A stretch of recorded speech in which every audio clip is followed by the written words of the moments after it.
Welcome to Forest Escape. I'm Wendy Nelson. Today we're going to talk about building a chicken coop and baby chicks and chickens.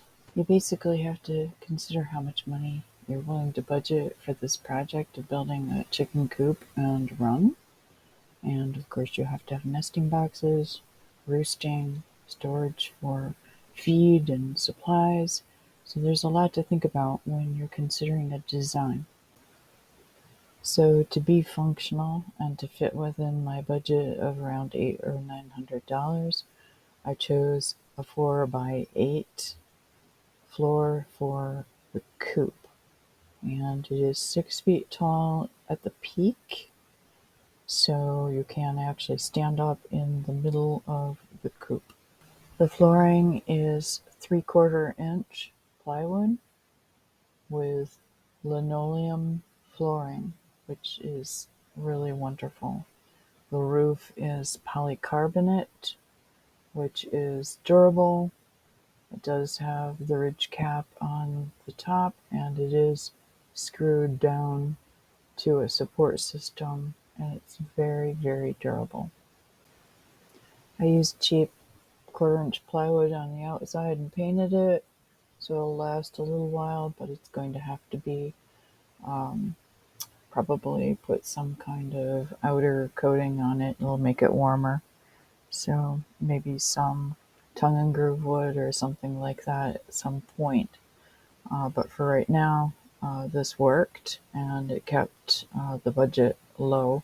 The door is custom made. It does close against a door jamb to keep out small rodents and cold air. The run is 8x8 with hardware cloth and treated lumber, and the roof is greenhouse plastic. It is the 12 mil reinforced plastic. Inside the coop, I have installed hardware cloth with screws and washers so that no rodents can come inside where the chickens are. Under the polycarbonate roofing, I put insulation board cut to fit between the lath strips, and this allows me to leave the insulation board in certain weather and take it out in other weather. And the hardware cloth still creates a barrier so the chickens are safe. A hole saw is a quick way to put ventilation holes in, and you just screw hardware cloth over top of that, and you can install a little door with hinges to close in bad weather.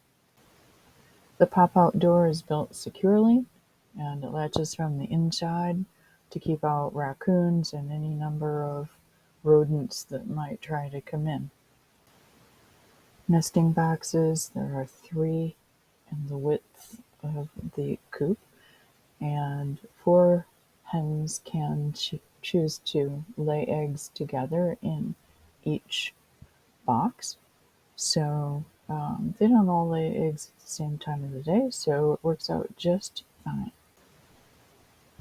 On top of the nesting boxes, I have what we call sick bay, and this is a secure place for any chicken that has a medical issue, or for new babies that are being either hatched or come from the hatchery. For the number of chickens that I have, between the hens and the roosters, the run was not adequate. So we did add on an area that is 4 more feet in length and 8 feet in width. And we also call that the jail for bad boy roosters. The bricks you see are like 7x5 or something like that. And they keep the chickens from being able to dig out all around the perimeter of the run and also from the main part of the run to the jail.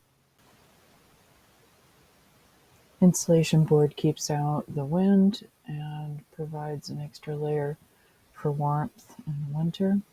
And the roll-up greenhouse plastic on the wind barrier side allows for a really nice breeze when it's hot weather. I used branches from the forest as roosting bars and attached them with wire ties, cable ties. When you order baby chicks from the hatchery, you want to order pullets. These are female chicks. And if you want to add roosters later, you can. But if you order straight run, like I did by mistake in the beginning, I got 5 roosters and 5 hens. And that's really not a good way to start out. So 10 pullets would be a great order for the first batch of chickens, okay? Baby chicks are absolutely sweet and they grow up quickly, but they have special needs and you have to feed them and water them carefully, and you have to keep them warm under a brooder.